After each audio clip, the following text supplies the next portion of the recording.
What's up guys, it's Natural Emblem. I know I haven't posted in a while. I just uploaded my Hawaii vlog, and if you haven't seen that, check it out. It's kind of just like a fun, silly kind of vlog. Like, it's not one of those like artsy vlogs where it has like montages of pretty things. It's just kind of like a real representation of how our trip was. My next vlog that I have coming out is my Panama vlog. But before I post my Panama vlog, I figured I would make this video about some of the things that have happened to me in Panama. I love Panama, that's where I was born. We go all the time, at least like once a year.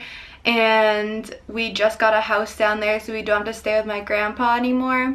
But a couple traumatic things have happened to me while I was there, because obviously I've been there so many times that bad things were bound to happen. So here are 3 traumatic experiences that I've had while in Panama. So we have some land in Panama, and it is quite a few acres, and part of it includes a beach area. So in order to get to the beach, there's no road, so you either have to walk or you ride horses to the beach, right? So when I was little, we wouldn't be allowed to like ride the horse by ourselves. So we would have to go with somebody, you know, who was going to the beach with us. When I was maybe 10 or so, I don't remember my exact age. I was pretty young, but not like that young. So I went on the horse to get to the beach with this like woman that I honestly don't even know who she is. I don't think I've ever seen her again. But she lives in the town where our land is, and she must have been friends with my grandparents or knew them somehow or something. So she was coming to the beach with us, and she was the one that I was supposed to ride the horse with. There's a section to get to the beach where you have to go through basically like little ponds kind of, or like swampy areas. But during rainy season, there's like more of a chance of the horse getting stuck in the mud, because it's obviously like more muddy in more areas. So I believe this was rainy season because it was summer our time, so summer like in the US, and that's their rainy season. So we were going, and it was just us two. I don't remember where everybody else was. I don't know if we were behind everybody or in front of everybody, but for some reason there was like no one else around us. Usually when we go, you know, everybody kind of sticks together on their horses and stuff, but for some reason we were by ourselves. And we're going through one of the muddy areas, and the horse got stuck in the mud and was trying to like pull up, and next thing you know, the horse like rears up, like his front legs come up into the air, and he's like basically standing upright, and I fall off the horse into the mud, and like so does the woman. And I was just like in shock because I just didn't know what to do. And at this point I wasn't really like great at Spanish. Like, Spanish is my second language, and I was born in Panama, but I was only there for the first 14 months of my life, and so it was really easy for me to pick up Spanish. That was the first language that I heard and the first one I was introduced to. But when I came to the US, you know, my dad is American and he doesn't speak Spanish, and so we spoke English in our house. So like, I didn't really know what to do. I've always understood Spanish really well though, so that was fine. But like, she was just like asking me if I was okay and stuff, and we got back on the horse, but I was like all muddy. But of course I had to be thrown off a horse anyway, and luckily obviously I'm fine, like thank God. But yeah, it was kind of scary. So the next thing that happened is so traumatic for me because I have such a fear, I guess, of like insects and bugs. It's not really like a fear that I can't be outside and like, you know, have bugs around me. It's more like if they're inside, like where they shouldn't be, like that's not okay with me. So as I said, we used to stay at my grandparents' house because we didn't have our own house. So there was like a room that we would stay in. But this one time we went for like quite a bit, and this wasn't that long ago. I want to say maybe like 6 years ago. And my mom and I actually stayed 2 weeks longer than my dad and my brother. My brother was going somewhere, I think, with a friend, and my dad like didn't have, you know, that much time to take off of work, so he had to come back for work. So my mom and I were there by ourselves, and this wasn't the first time we had done that. So since we were there alone, my abuelito actually ended up sleeping in the room that my whole family usually stayed in. He slept in that room, and my mom and I slept with her mom in the other bedroom. So my mom and I were sharing a bed, and then my abuelita had her own bed. So their house is very open, as like a lot of houses in tropical areas are. It's not like sealed shut, kind of like, it's not that kind of situation. You know, it gets really hot and they like the air circulation, letting the fresh air in and stuff, and they don't have AC. So since it's so open, and also because my grandpa doesn't like spending money like to close up holes in the screens and stuff of the windows, like bugs can kind of easily get in. And we get our house like that we have now fumigated, so we don't have that issue. And the last couple times we stayed at my grandpa's house, we actually had him fumigate it too. But this was before we had that done, and actually I think this might have been the reason that we actually got it done.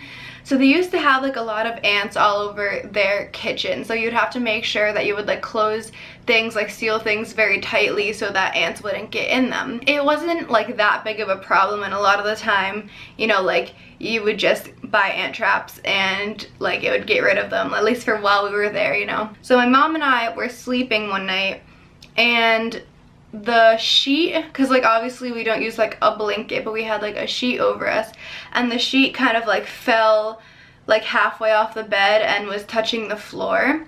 So that morning I woke up, my mom had already gotten up and nothing was wrong when she woke up, and so I woke up like later than both of them, like quite a bit later. I'm pretty sure I'd woken up because like breakfast was ready or something. So I got up and I sat up in bed, and I was covered in ants. Like the whole indent of the bed where I was like laying down and sleeping was covered in ants. There were literally like little eggs like all like lined where I had been sleeping. There were ants like all over the side of my body. I remember because I was like sleeping on this side of my body.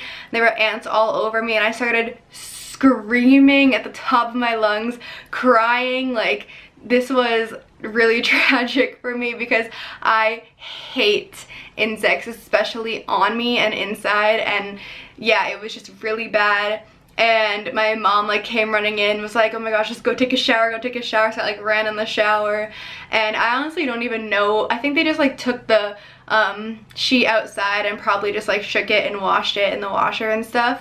But like it was so traumatic for me. So every single night that we were there after that, I would wake up in the middle of the night and like wipe the bed like this with my hand to make sure that there were no ants. I'd make sure that the sheet wasn't touching the floor. Like it was really uncomfortable to sleep there after that, because I woke up every single night. So like I did not get a good night of sleep after that because I was so paranoid about it. And obviously that doesn't happen when we stay at our house now, because like it's fumigated. And like I said, we had that house fumigated for every time after that that we went to, so that wouldn't happen again. And yeah, it was like really tragic actually. That's probably one of the more scarring experiences I've had, because like I just hate bugs so much. So this last experience just happened this past time that I went. You'll see it in the vlog actually, but I got stung by a stingray, and it was so painful. Like I don't know if I've ever felt pain like that extreme. Thank God, like I've never really like gotten hurt like that. I've never broken a bone, like God forbid, and I've never like fractured anything. I mean, probably the worst like accident I've gotten was when I was little and I was riding my scooter. I was actually racing my neighbors, and I like slid off of it, and like a whole chunk of my elbow and a whole chunk of my knee, kind of like the flesh like came off, and I actually don't have feeling in a part of my knee because of that, because it like ruined the nerves. But anyway, that was a side note. But yeah, so what happened was I went into the ocean, and it was me and so 4 of my brother's friends came with us on this trip. So 2 of them had also gotten, they were snorkeling kind of further out, and I was trying to get one of my family members to take a picture of me.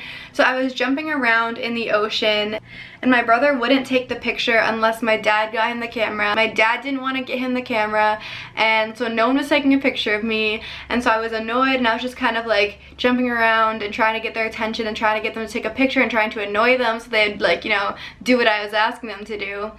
And as I was doing that, I like stepped on the stingray apparently. Like, I guess this is what happened, because I stepped on something and I thought it was like maybe like sharp coral or something at first, because like I felt a shock. But sometimes like when you hit something sharp, you know, you like feel the same kind of like electrical shock kind of feeling. So I thought like I'd stepped on something like sharp, yelling like, oh, I just stepped on something, whatever. And like within 30 seconds it was just like pain. Like I couldn't step on my foot. Like if I like stepping on my foot hurt so bad, I literally couldn't step on it. And like my whole family thought I was exaggerating at first when I was first saying like that I had stepped on something and my foot hurt and stuff, because I don't know, they say that I exaggerate a lot. But like I started crying because it hurt so bad, and like then my parents were like, okay, actually something's wrong. So they like ran in and like helped me out, because I literally couldn't walk on that foot. Like I could not put it down because it just hurt so bad. So I was like hopping on one foot, and like it took them a while to come. Like they really thought I was exaggerating. It took them way too long to come get me. And like my dad was like, I can't come in that far, I can't come in that far, because I don't even know why. And I finally like got to my parents. They helped me out of the ocean finally, and I was like hopping and hopping, and then like a bunch of the people, so that this like beach area is in front of an outdoor restaurant. So the owner of the restaurant was like called, like because of like all the other workers and like the Panamanian people that were there were like yelling for her, because I guess this like is not the only time this happened. Obviously like other people get stung by stingrays too. I like sat down and it hurt so bad, I was like crying. It was really painful. The owner came over and they helped me toward like where the restaurant is, and so she like she cut a lemon in half and like put the lemon on like a grill or something, and so she like burned the top, like the half of the lemon, and like put it on my foot where it was stung. I had to put my foot in like basically boiling water. Like they like basically boiled it and like let it cool for a little bit, and then I had to put my foot in. And she said that like this should work, because I had only gotten stung like a very little bit, and honestly thank God it was like such a minor sting, because she said that if I had gotten like really stung like many other people in the past have, I would have been on the ground, not even able to move basically, because my whole leg would have felt like my foot. Like my whole leg would have felt like the pain that I felt in my foot, which would have been literally so bad. And she said that I would have had to go to like the emergency clinic or whatever and like gotten antibiotics and stuff, because like she said that she has like seen grown men just like fall and cry on the floor because they got stung by a stingray. So it was really painful, but after an hour of my foot being in like continuously boiling water basically, it finally got okay, and it was like swollen a little bit where like I had gotten stung. It was kind of like a line down like the side of my foot that had like gotten swollen, and that went down thankfully. After that I was actually okay, but I am never going in water again that I can't see like the bottom of.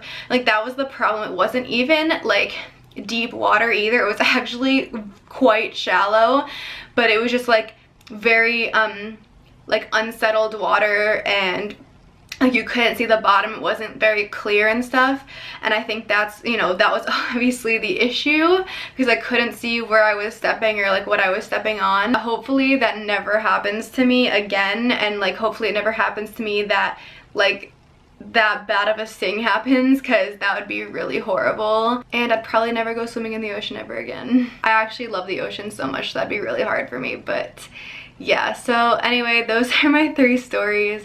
Thank you guys so much for watching.